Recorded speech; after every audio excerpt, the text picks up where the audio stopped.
आपका प्रश्न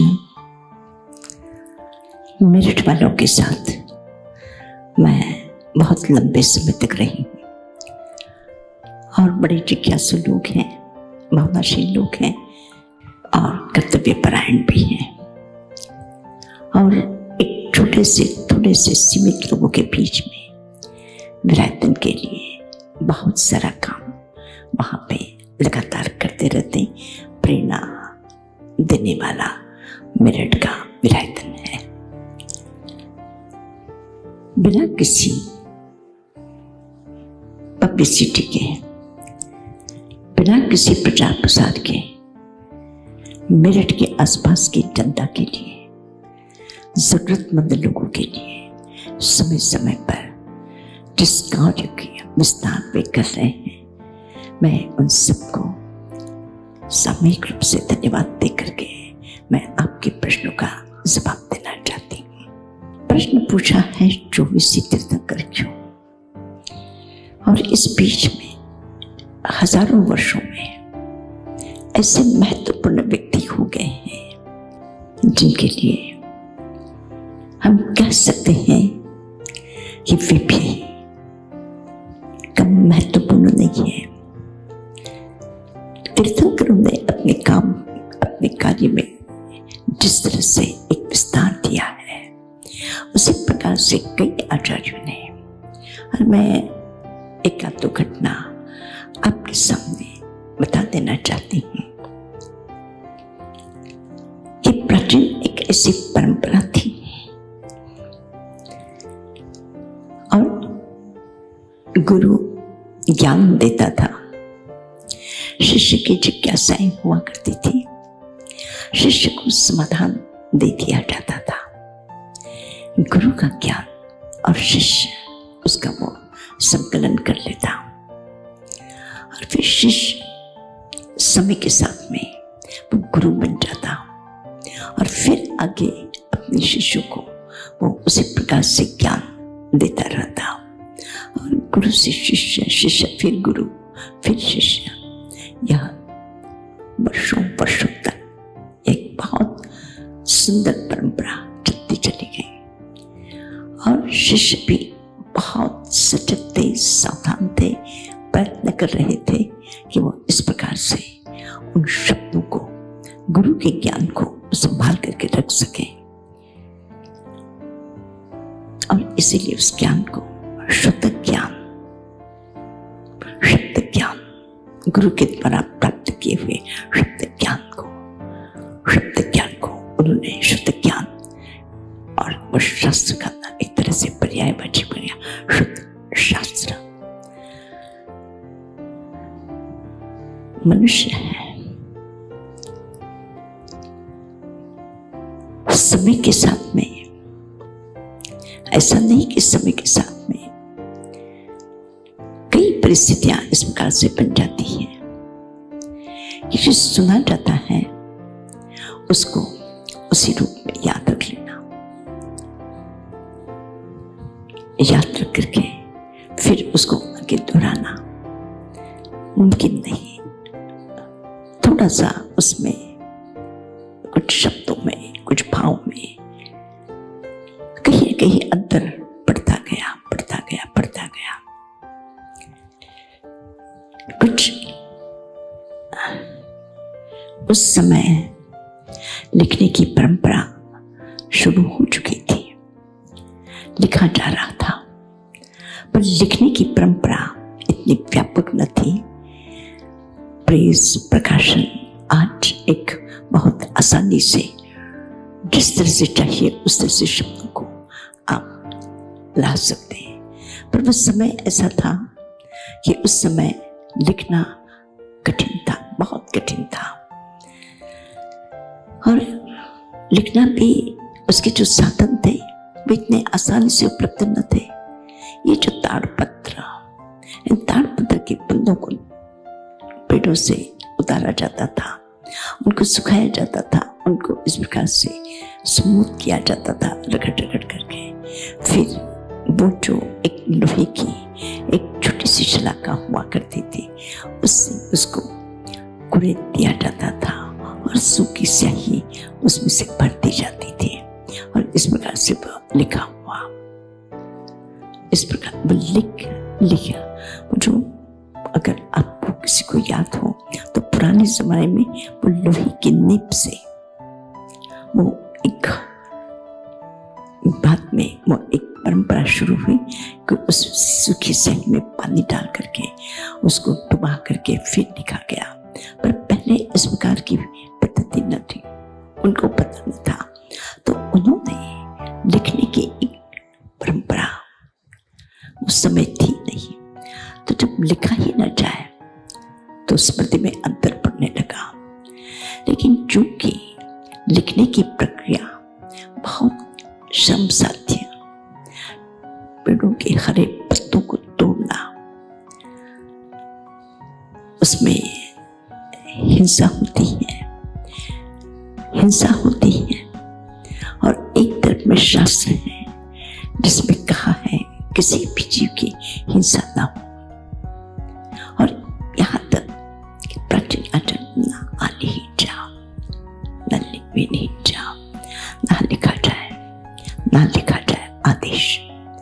अब उस प्राचीन गुरुओं के द्वारा अपने शिष्यों तक वो बात पहुंच रही थी कि लिखा न जाए। जब लिखा न जाए तो धीरे धीरे विस्मरण। पर उस समय 980 वर्ष भगवान महावीर के निर्वाण के बाद 980 वर्ष याद रख लीजिए। आचार्य भद्रबाहु और आचार्य भद्रबाहु उन्होंने देखा अगर ये लिखा न गया तो धीरे धीरे और विस्मृत होता चला जाएगा और ये अपूर्व ज्ञान का भंडार, ये अपूर्व जीवन दृष्टि कहाँ खोजने पर भी नहीं मिल सकती। ऐसा यह तत्व ज्ञान ये इसी प्रकार से विस्मृति के गर्त में डूब जाएगा। इसको संभाल करके रख लेना आवश्यक है। पर परंपरा है, आदेश है, ना लिखा जाए। क्या करें? तीर्थंकर की वाणी के नाम से ही इस आदेश को प्रचारित किया गया, वो प्रचलित रही वो परंपरा।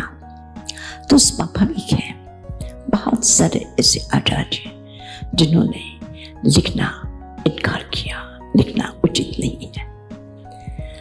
हर उस समय बहुत सारे आचार्यों ने लिखने का विरोध किया, पर एक समर्थ भविष्य दृष्टा मैं सोचती हूँ आचार्य भद्रबाहु, अगर उन्होंने साहस न जुटाया होता, अगर उन्होंने उस परंपरा में संशोधन न किया होता, आगे उस बात को आगे ले चलने के लिए कोई उपाय, कौन सा मार्ग उनको समझ में नहीं आ रहा था। अगर हम सोचते हैं कि ऐसे महान विचारक तीर्थंकरों की उस एक तरह से हम कह सकते हैं, अगर वो तीर्थंकर का आदेश है तो उस आदेश में भी आचार्य देवर्षि क्षमा शमन जैसे, आचार्य भद्रबाहु स्वामी जैसे अनेक ऐसे ऐसे दिग्गज विद्वान हो चुके हैं जिनकी विद्वत्ता, जिनकी ज्ञान की दृष्टि, जिनकी भविष्य दृष्टि और आम जनता को साथ में लेने के लिए जो उनका एक महत्वपूर्ण प्रयास और निश्चित रूप से तीर्थंकरों की दिव्य वाणी को आगे ले चलने में बहुत जबरदस्त सहयोगी बनता रहा तीर्थंकरों के बाद में भी। लेकिन 24 ही क्यों, अगर 25 कहते तो 25 ही क्यों, 2 कहते तो 2 ही क्यों, 10 कहते तो 10 ही क्यों। हर जगह पे प्रश्न हो सकता है, कहीं भी प्रश्न हो सकता है, पर एक विचार की एक ताकत होती है एक विचारक की एक क्षमता होती है कि वह जो बात कह जाता है उसके आगे कहीं कुछ नजर नहीं आता। जो एक दृष्टि दे दी गई है उस दृष्टि से परे जाकर के कोई दूसरा क्षेत्र, क्योंकि तीर्थंकर इतना दूर तक, इतनी गहराई में, इतनी ऊंचाई तक अपनी बात कह जाते हैं कि उसके आगे पीछे दाएं बाएं कुछ बात रह नहीं जाती। और जब एक तरह से वो विचार एकदम शुद्ध होने लगता है तब जाकर के कोई नया व्यक्ति आता है जो नई बात कह जाता है। केवल जैन परंपरा में नहीं, सभी जगह ऐसा हुआ है, सभी जगह ऐसा होता है कि एक ऐसा महत्वपूर्ण, एक ऐसा वातावरण बन जाता है।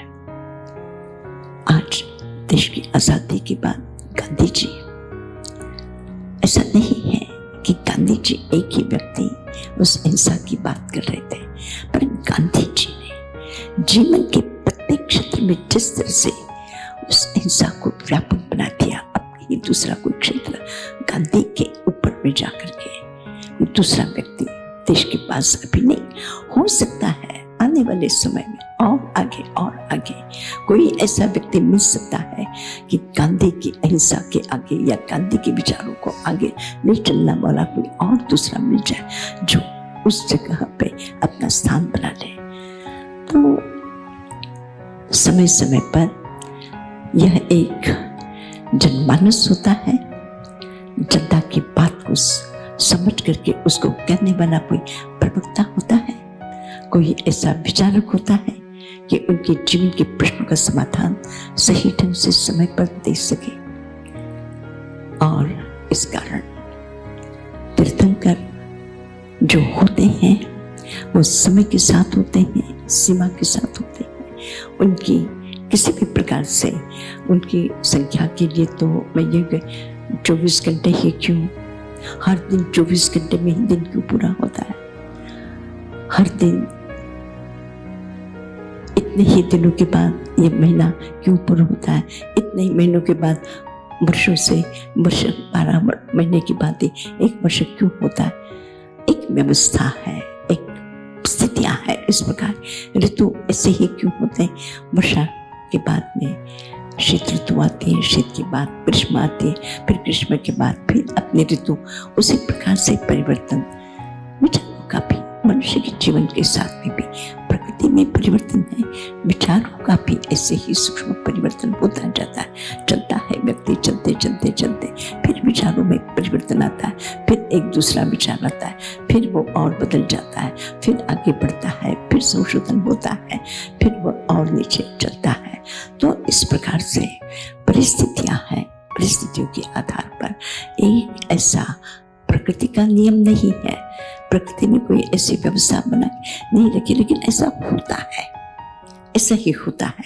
इसलिए ये तीर्थंकर इतने हैं, या इसी प्रकार से आगे जो तीर्थंकर, उनकी बात के आगे, उनके विचारों के आगे, उनके चिंतन के आगे और किसी संशोधन हो जाएगा, लेकिन नई स्थापना उस उन विचारों के आगे नहीं होती।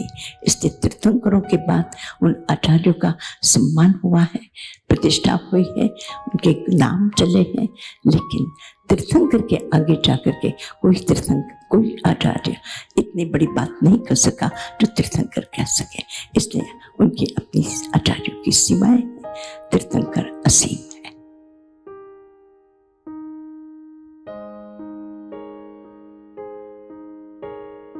प्रतिक्रमण के प्रारंभ में ही मैंने एक छोटी सी बात कही थी और आज उस बात को मैं वापस दोहरा रही हूँ। प्रतिक्रमण प्राचीन समय में प्रतिक्रमण के लिए कोई समय निश्चित नहीं था।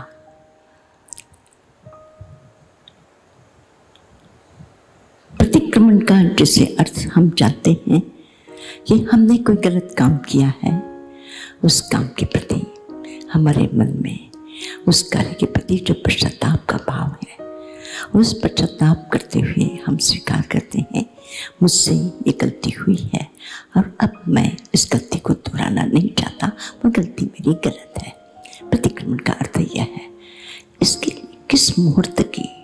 ज्योतिषी के पास जाकर के कहेंगे कि पंचांग खोल करके बता दो कि कौन सा समय प्रतिक्रमण के लिए आवश्यक है।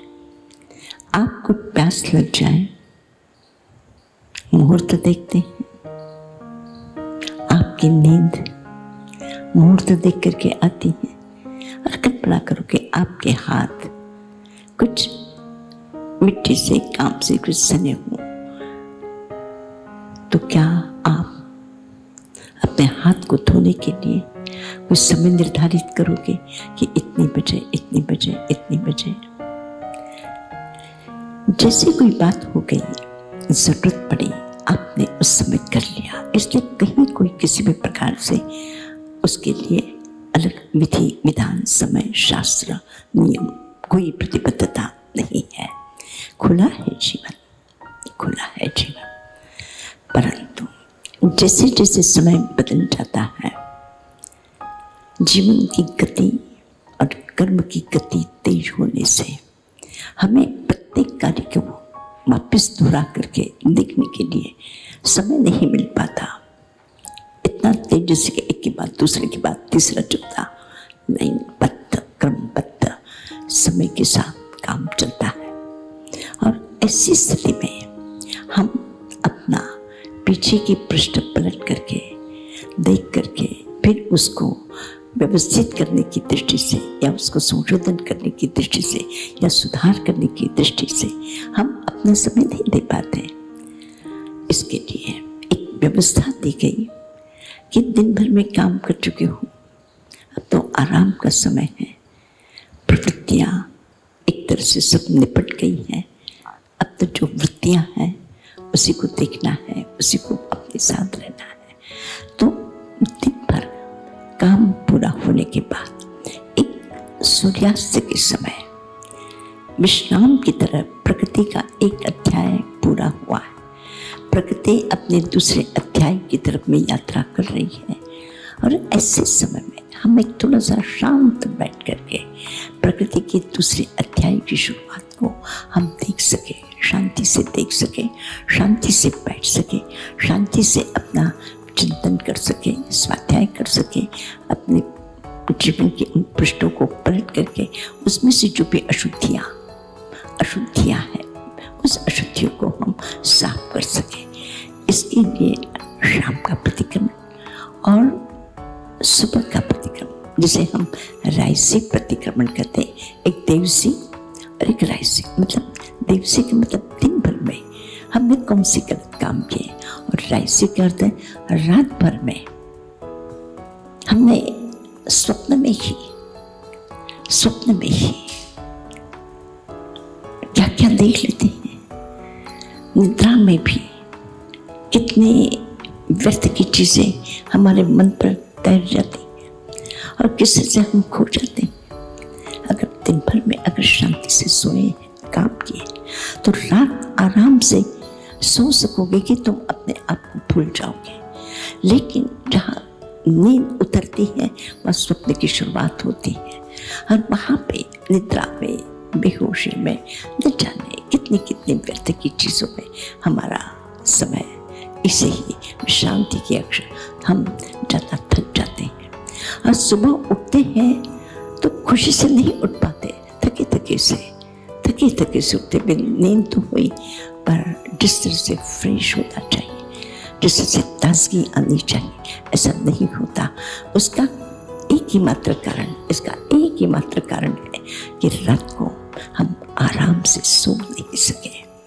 आराम से सो सके हो तो सुबह अत्यंत प्रसन्नता के साथ, खुशी के साथ में, और खुशी के साथ में उठोगे तो फिर रात में अगर कहीं उसमें भी थोड़ी सी कोई गलती रह गई हो तो उसका वो प्रतिक्रमण, तो रायसी प्रतिक्रमण रात में जीवन में कहीं कोई अशुभ, गलत, मिथ्याचार किया हो तो उसका मिच्छामिदुक्कड़म सुबह होता है। तो प्रतिक्रमण का समय आध्यात्मिक दृष्टि से, सैद्धांतिक दृष्टि से, समय की प्रतिबद्धता से प्रतिक्रमण जुड़ा हुआ नहीं है। हमारी केवल एक व्यवस्था है, एक अनुशासन है। हमें पता होता है कि शाम का समय हमारा प्रतिक्रमण का समय है। शाम का समय हमारा साधना का समय है, प्रातः काल हमारा साधना का समय। तो एक व्यक्ति पर एक सीधा कर सकता है कि अपनी ही भावनात्मक एक, जिसको हम कह सकते हैं पकड़, उसके कारण हम कहीं न कहीं दिन भर के काम को ब्रेक कर सकेंगे। नहीं तो अगर वहाँ ब्रेक नहीं करते तो चलता रहता। रात को 7 बज जाए, 8 बज जाए, 10 बज जाए, 12 बज जाए, कहाँ रात पूरी होती है, कहाँ दिन का अंत होता है, हमें पता ही नहीं लगता। जिंदगी अव्यवस्थित हो गई है। वहाँ अव्यवस्थित इसलिए कि हम अपने जीवन में जो हमें व्यवस्था देनी चाहिए थी, हम व्यवस्था नहीं दे पाए। एक सैद्धांतिक बात अलग है, और हमारे जीवन में हम अगर व्यवस्था नहीं दे पाते हैं तो हमारा जीवन कितना बिखर जाता है। उस बिखराव को रोकने के लिए यह अतिक्रमण के समय की मर्यादा को पूरी तरह से स्वीकार किया गया है कि आप इस समय, आप समय के साथ, सूर्यास्त के साथ, कहीं कुछ इस प्रकार से भी है, होला तो दिन के अंत तक प्रतिक्रमण पूरा हो जाना चाहिए, पर काम का दबाव, कार्य का दबाव, और इसलिए वो थोड़ा सा आगे खिसक जाता है। पर कोशिश हो कि सूर्य अस्त के साथ में ही हमारा प्रतिक्रमण समाप्त हो जाए, ना हो तो सूर्यास्त के साथ ही प्रतिक्रमण प्रारंभ करके रात के पहले सूर्यास्त के साथ हमारा प्रतिक्रमण शुरू होकर के समाप्त हो जाए। इसलिए व्यवस्था आवश्यक है, कुंदन बहन, आवश्यक है।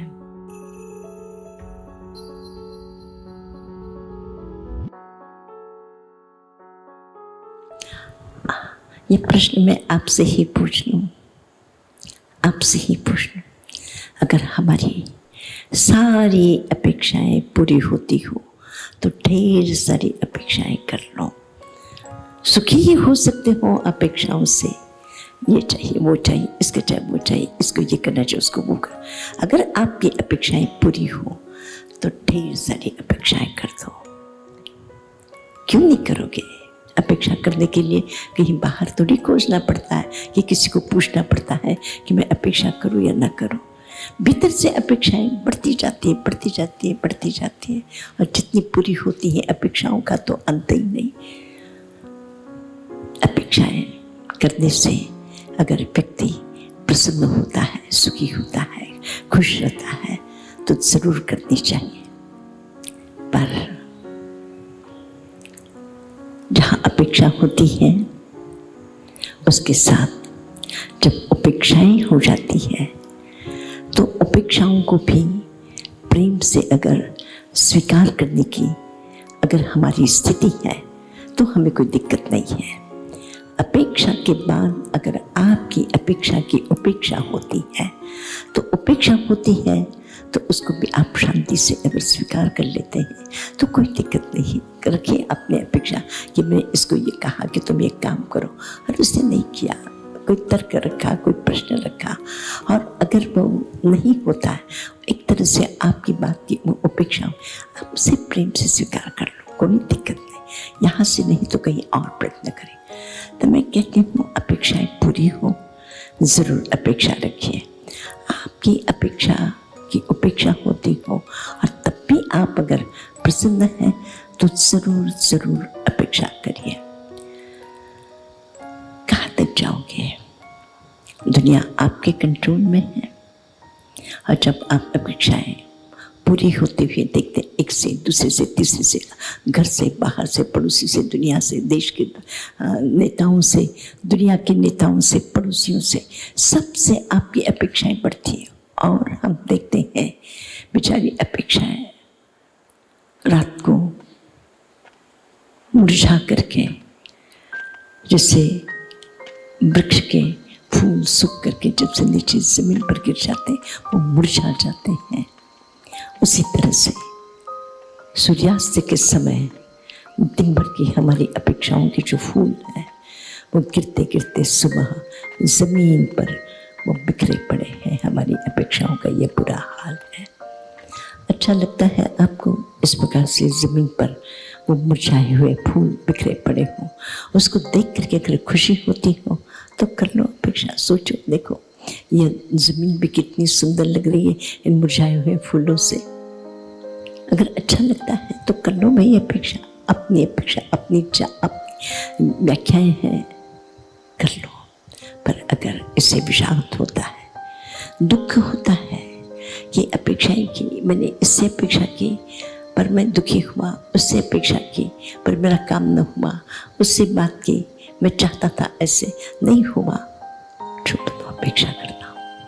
तुम्हें जो योग्य लगता है उस तरह से जियो, तुम अपनी खुशी से जियो, तुम अपनी प्रसन्नता से जियो, तुम अपने आनंद के साथ जियो, तुम्हारी अपनी क्षमता के आधार पर तुम जीना सीखो।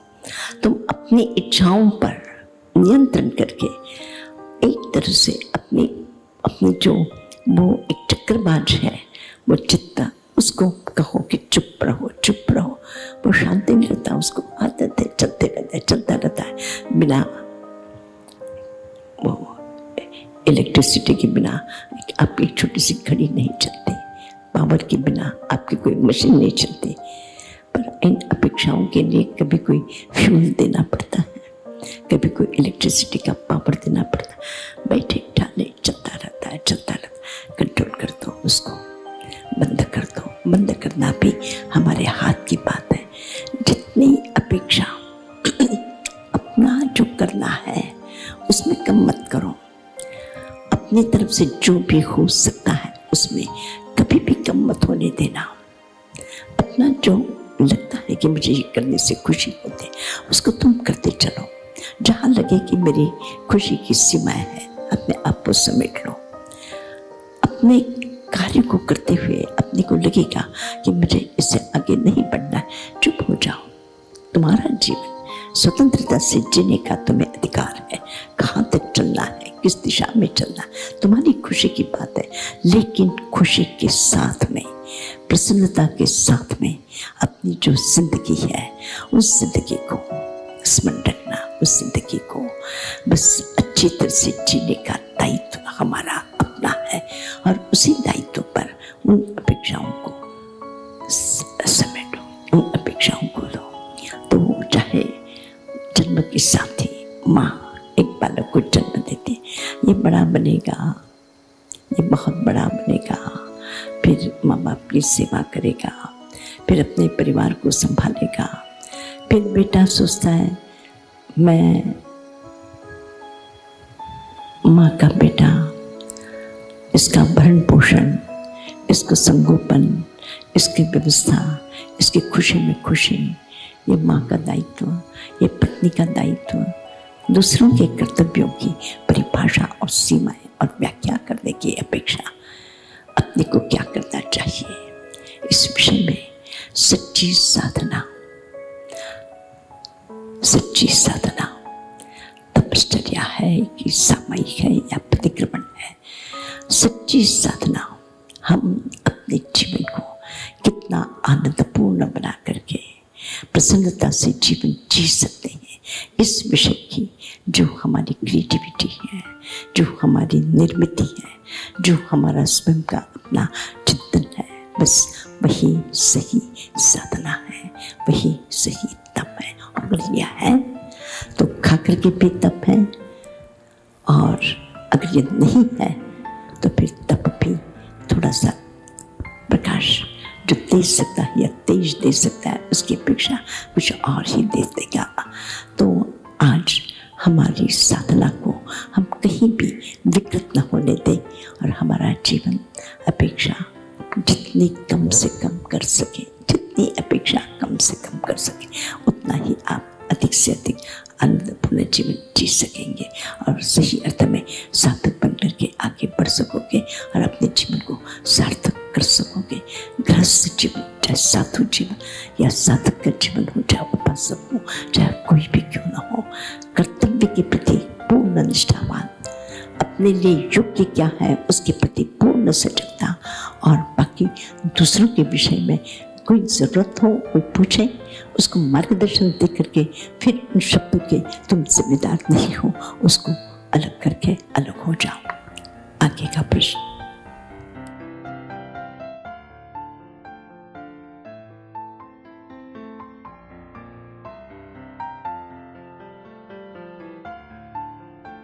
और मुझे ऐसे लगता है कि इस विषय पर अभी बहुत कुछ कहा जा सकता है। આ વિષય હજી સ્પષ્ટતા, વિસ્તાર અને મારા ખ્યાલ પ્રમાણે ઘણું બધું બાકી છે અને હું સંક્ષિપ્તમાં તપના માટે આટલું જ કહીશ કે તપ क्या है? तप साध्य नहीं है, तप साध्य नहीं है, तप साधन है। साधन और साध्य अंतर है। साधन किसी कार्य का निमित्त होता है, किसी कार्य की सिद्धि को पूर्णता करने के लिए जो माध्यम है वो साधन है। तब साध्य नहीं है, न अनशन साध्य है, न विसर्ग साध्य है, न ध्यान साध्य है, कुछ भी कोई साध्य नहीं। तब हमारे जीवन का मार्गदर्शक है, तब हमारे जीवन का साथी है, तब हमारे जीवन में एक द्वार, एक रास्ता बनाने वाला है। आगम नहीं। शास्त्रकारों ने 12 तप में से जिसकी कल संप्रज्ञान जी ने चर्चा की थी, किसी भी तप को ये महान तप है, ये छोटा तप है, ये 2 नंबर का तप है, ये पहला नंबर का तप है, ऐसा कहीं पर भी आगम में तप की ये श्रेणियां नहीं बनाई है कि यह बहुत महत्वपूर्ण है। मैं अनशन तो अनशन है, लेकिन अनशन इसलिए महत्वपूर्ण है कि दिन भर का खाना छूटा हुआ व्यक्ति थोड़ा सा शरीर के साथ में ऐसे लगता है कि उसे अधिक सहना होता है, इसलिए वो कठिन दिखाई देता है। लेकिन उन्होंने भी कम नहीं है। मैं अपने जीवन के एक प्रसंग की चर्चा इस समय कर देना चाहती हूँ कि मैं जिस समय यहाँ पे कला मंदिर बन रहा था और तीर्थंकर महावीर के जीवन को मैंने जनता के समक्ष एक जिस तरह से वो समझ सकते हैं इस पद्धति से अगर हम प्रस्तुत कर सके और लोगों के लिए सहजता से वो देखने का साधन बन जाए और उसमें से जानकारी प्राप्त हो, इस तरह से यहाँ पे श्री ब्राह्मी कला मंदिरम का निर्माण हुआ। पर मुझे ऐसे लगा कि केवल ज्ञान कल्याणक उसका एक पैनल बना रहे थे, तो केवल ज्ञान कल्याणक भगवान को केवल ज्ञान कहाँ पे हुआ? ये जो बिहार और अभी झारखंड में है, बंगाल, इसकी सीमा पर एक नदी है बराकर। उस बराकर नदी जिसको ऋजुमाला नदी कहा जाता था पुराने समय में, उस नदी के किनारे पर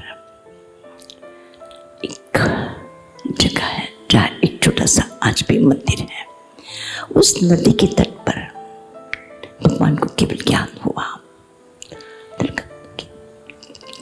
जिस जगह केवल ज्ञान कल्याणक, तो उसके लिए पत्थर चाहिए, वो पहाड़ी एरिया है, पत्थर चाहिए, वहाँ की मिट्टी चाहिए। अगर वहाँ का पानी भी मिल जाए तो ला करके फिर ये केवल ज्ञान कल्याणक और थोड़ा सा एक भक्ति का दिल, भावना का मन। पत्थर तो यहाँ पे कम न थे, सब कुछ था यहाँ पे, पर इसे कहा कि नहीं, जिस जगह पे हो सकता है कि ये वे पत्थर हैं जिस जगह पे भगवान चले हों, उनके चरण पड़े हों, हो सकता है उनकी दृष्टि उन पत्थरों पर, उस जमीन पर पड़ी हो, और शायद हो सकता है कि कहीं कोई चरण चिन्ह मिल जाए। इसकी खोज के लिए मैं निमिया घाट, और निमिया घाट के अंदर से ही लगभग 7-8 किलोमीटर अंदर में जहाँ ऋषुमाला नदी का एक तरह से स्रोत प्रारंभ होता है, उस जगह पे मैं पहुंची। वहां पर पहुंच करके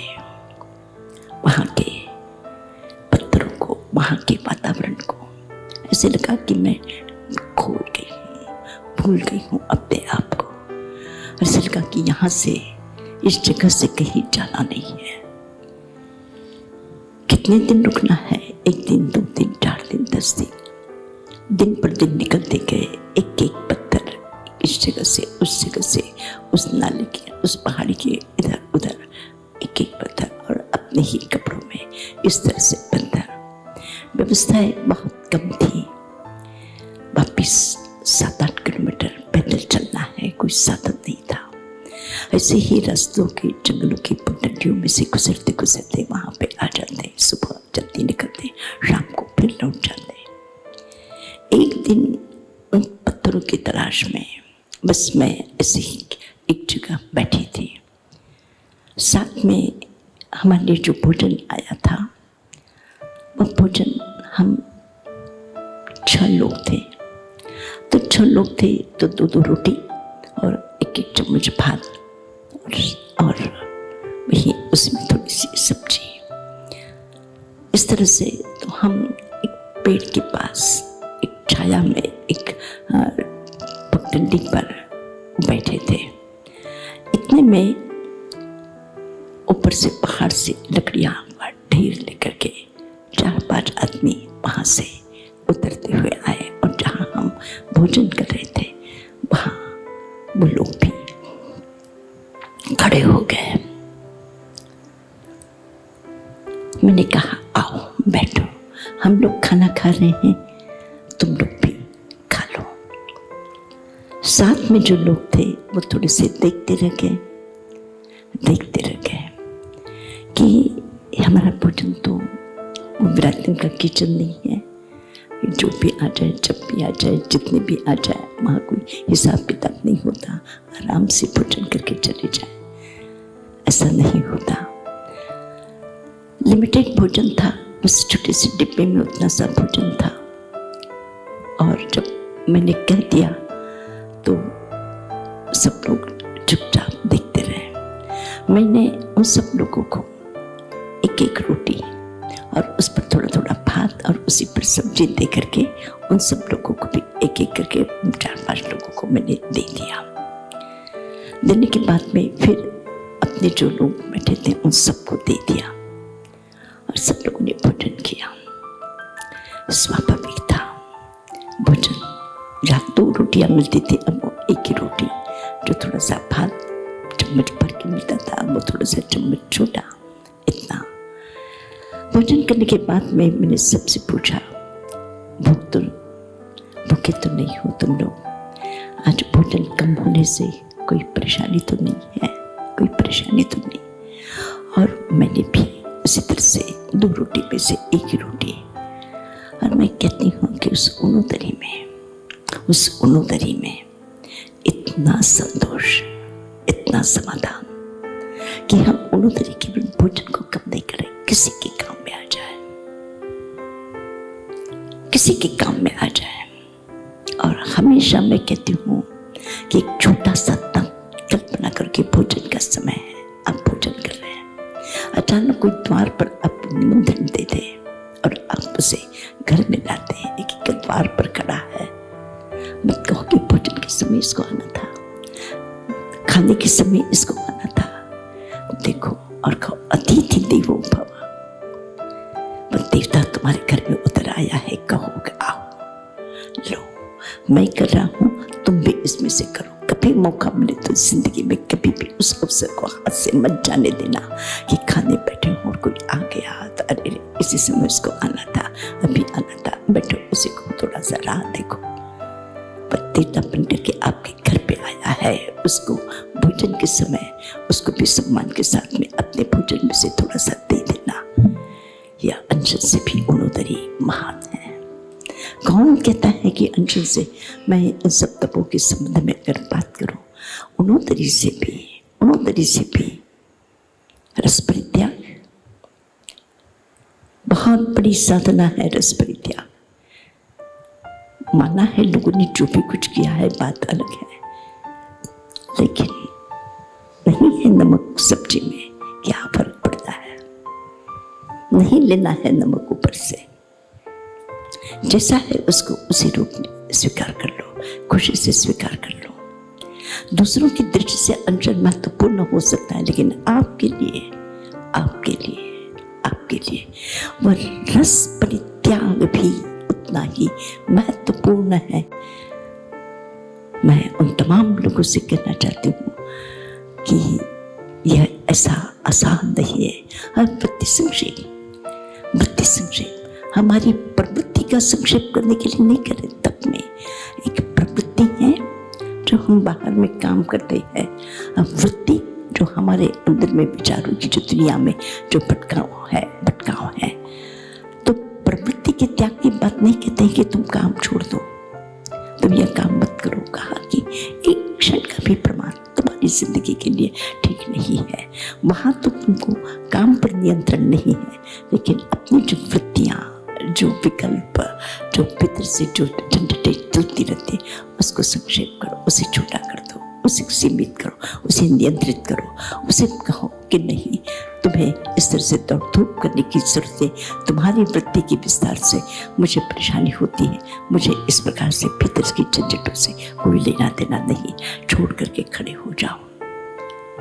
वृत्ति संक्षेप जो करना चाहता है, मैं समय की मर्यादा को देखते हुए कुंदन बहन इतना ही कहना चाहूंगी कि अनशन तो अनशन है, महत्वपूर्ण है, लेकिन हर द्वार, अब मुझे कोई पूछे यहाँ इतनी सारी दरवाजे हैं, इतने सारे खिड़कियां हैं, कौन सी खिड़की से मैं बाहर निकल सकूं? कौन सा महत्वपूर्ण है? पूरब की तरफ का, उत्तर की तरफ का, दक्षिण की तरफ का, कौन सा द्वार महत्वपूर्ण है कि जिस द्वार से आप जहां से भी, जिस रास्ते से भी निकल सको, बाहर निकल सकते हो। ये 12 द्वार है, ये तब के 12 द्वार हैं। आपके ये साथी हैं। कौन सा साथी? एक कुछ ऐसी झंझटें हो जाए, कोई झंझट हो जाए, उस समय स्वाध्याय आपका तब भी देखो, इस झंझट में से इस तरह से रास्ता निकाल दो। वो जो आपका ज्ञान है, वो आपका उपयोगी साथी, सहयोगी, मित्र, गुरु बन करके आपकी उंगली पकड़ करके आपको उस बंधन में से मुक्त करा देगा। इसलिए कोई भी तब आपके जीवन की प्रेरणा है, तब आपके जीवन का मार्गदर्शक है, तब आपकी समस्या का समाधान है, तब आपके अंधकार में एक दिया जला देने वाला वो प्रकाश है। और तब के बिना जीवन तेज है, तेजोहीन है, जिसके तब एक ज्योतिर्मय, एक प्रकाश की तरह आपके साथ अगर आप लेकर के चलते हैं, तो आपकी जिंदगी के अनगिनत प्रश्नों का समाधान अपने आप आपके पास 12 तब अगर आपके पास है, और कुछ नहीं चाहिए, कुछ नहीं चाहिए, इतना ही कर छोड़ सको सब कुछ। क्या है लेकर के आए थे, जिससे आपकी पकड़ अपनी इतनी मजबूत बना के रखी है, साथ लेकर के आए थे। अगर मौका मिले तो सब कुछ छोड़ने के लिए राजी हो जाओ। विसर्ग करके देखो, देखो, देखो। मुझे भी अनुभव है, इस प्रकार का समय आया है। सब कुछ छोड़ करके बाहर जो निकलता है वो ऊंचाई की तरफ में बढ़ता है। इसलिए मत सोचो कि अनशन महत्वपूर्ण है, कि उणोदरी महत्वपूर्ण है, कि वृत्ति संक्षेप महत्वपूर्ण है, कि प्रायश्चित महत्वपूर्ण है। ये 12 है। हर जगह पे कोई भी तब आपके जीवन का साथी, सहयोगी, मित्र बन करके आपको बाहर समस्याओं से कर देगा। आइए, जो रास्ता मिल जाए, जो दरवाजा आपको मिल जाए, निकल चलो बाहर।